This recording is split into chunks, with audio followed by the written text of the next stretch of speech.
Guys, so one of my favorite things to do is propagate in water, and my other favorite thing to do is forget about my water propagations, and this is one of them. And just yesterday I saw that this really big leaf that I had propagating in there, it had a stem, but the stem was all like root rotted, and it somehow grew this like freakish plant from its side, which I think is really cool. I know that Peperomia can do that, like if you cut them up and you stick them in dirt, but I've never seen it happen like when you put a leaf in water and the leaf is damaged and plants can grow from the actual leaf. It's pretty awesome. I think there's like 3 plants. I think this is 1, 2, 3. So I'm really excited, and I was keeping this on the leaf until it got a little bit bigger and I could maybe rip it off and try to plant it. And I think for these guys, I'm just gonna try to like detach them from the leaf and maybe put them in water again so they can grow some roots. But for the other guys, for these guys, I'm going to try and put them in, I'm gonna try to put them in dirt. And I've tried to propagate this this is a Peperomia, not Begonia.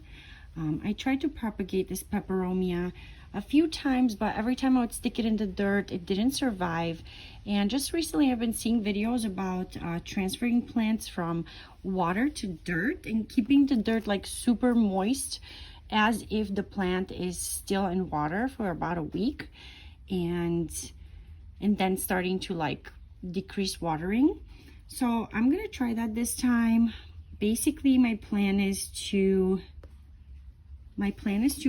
plant it in one of these pots and then put the pot inside of water, so there's always like moisture coming from the bottom, at least for a few days or for about a week, and we'll see what happens. I was always afraid to water too much after I put it in dirt because in my mind the stem will rot, but maybe when there's this many roots that won't happen. So you know, I'm gonna try it because I keep losing propagations once I put them in the dirt, and you know, this is my last try, I guess.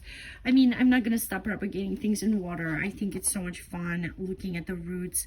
Basically my whole kitchen window is covered in water propagations, and like I said, sometimes I keep them for way too long, and it's because I just really enjoy looking at them. And you know, it is what it is. Like sometimes it takes a long time, sometimes I just lose them to the water because at one point they're like, well, we can't just live in water forever, and they, you know, get rotted, like what was starting to happen in this cup. So I'm just going to put this in dirt.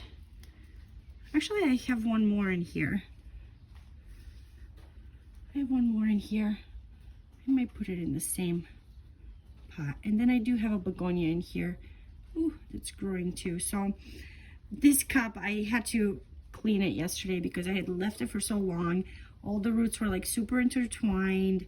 The big stem of this big leaf was just totally rotted and like dissolved into everything. So I love this Peperomia. It's so cute. I think it's called Raindrop Peperomia. I'm gonna look it up, I'm not sure. This one is more of the proper shape of the leaf with the little tip on it. But they're just so shiny and so cute. I absolutely love them. And Peperomia are one of my other favorite plants besides jades because they're almost like indestructible. You know, even if you forget about them after a while, even if they lose some leaves, they just start to come back on their own. Once you start giving them some water again, or you give them a nice chop, they begin to wake up again. And I don't encourage plant neglect, but you know, life does happen, and sometimes we forget about our plants, and you know, they survive, and we try to revive them. Or like in my case, once winter comes and I bring everything inside, it starts to suffer, leaves start to fall, sometimes I lose some plants, And then when spring and summer come, I just begin again. And you know, there's nothing wrong with that. If this is you, if you're like me, if your plants aren't always happy, I think as long as we are not stressed out by our plants, everything is good. Because sometimes we start to get stressed out by our plants. Like, why is my plant dying? For instance, I was very stressed out the other night when I found this cup of mushy leaves. I was like, no, these have been growing forever, and now I'm gonna just kill them because I haven't looked in who knows how long. But here they are. Everything is gonna be good, I think. I'm hoping that this time I'll be able to keep these alive. And sorry guys, let me zoom out a little bit. Hoping I'll be able to keep these alive by keeping them a little bit more moist in the beginning.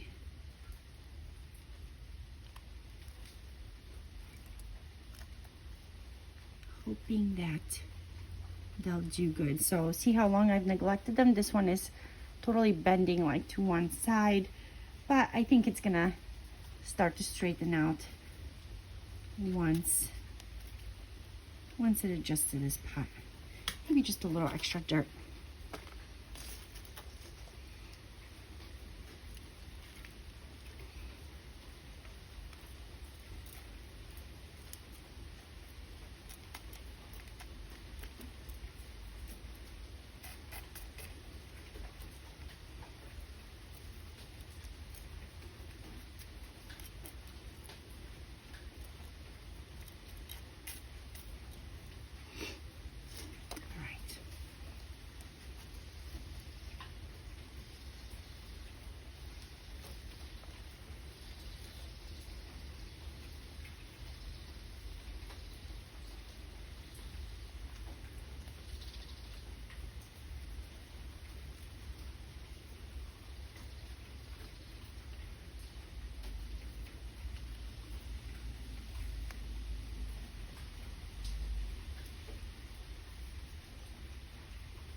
This next one, I believe, is some type of Begonia Rex. I don't want to say I don't love begonias. I think they're really beautiful, but they just don't grow well in my house. I do have a beefsteak begonia that I was after for a really long time because I just adored what the leaves look like, and it was just so beautiful to me. And I have a friend who had it, or actually still has it. She tried to propagate a bunch of times for me and it didn't work, but I randomly found one in a weird place. I have a video about it. I'll link it somewhere on the screen if you'd like to watch it. And that was my only begonia, and every other begonia I've really had has just like not done well for me.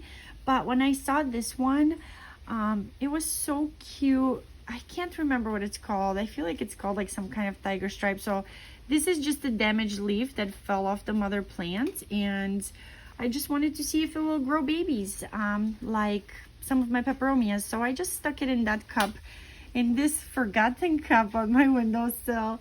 And you know, it looks like it's grown. Let me see if I can focus it. It looks like it's growing 1, 2, 3, if not even 4 babies. So I'm really happy with this, and I'm gonna put it in dirt, and like I said, I'm gonna keep it very moist so the roots can adjust and it can become happy in dirt. So let's go ahead and do that. I'm gonna stick it again in one of these pots. Let me put a little extra dirt in here.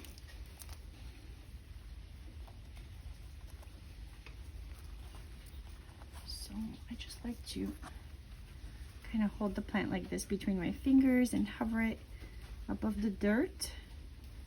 And then,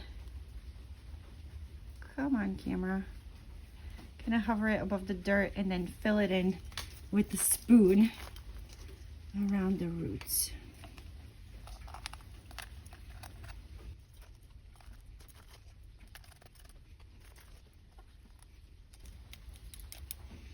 And then I just use the other end of the spoon to sort of pack things down.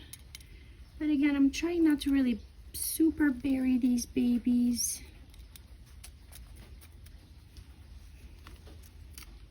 because it did have roots, but they weren't like super duper full. So I'm just kind of trying to work the dirt around. There we go. And again, what I plan to do to keep this moist is not just water it every day, because I know I'm just gonna forget and it's gonna dry out, and like in 4 days I'm gonna say to myself, oh, I killed another water baby. So I'm just gonna put a little dish underneath and try to keep it moist that way for a few days. Like keep the little dish full of water and hope that it will do good. So yeah, wish me luck, guys. I'll give you an update in a few weeks and let you know how things are growing. If you are wondering what this whole other mess is, I'll link the video somewhere on the screen, and you can check out what I did there. I trimmed some jades, I replanted some jades, I kind of talked about what happened about growing jades in sand over there. So if you're interested in jades, check that out. Here they are. But yeah, I'll see you next time, guys, and we'll see what happens to these guys. We'll see if roots grow.